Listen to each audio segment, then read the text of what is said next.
إنا أرسلناك شاهدا ومبشرا ونذيرا لتؤمنوا بالله ورسوله وتعزروه وتوقروه وتسبحوه بكرة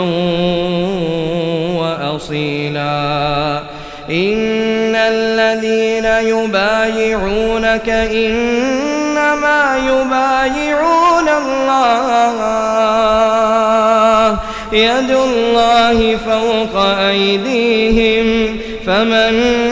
نكث فإنما ينكث على نفسه ومن أوفى بما عاهد عليه الله فسيؤتيه أجرا عظيما.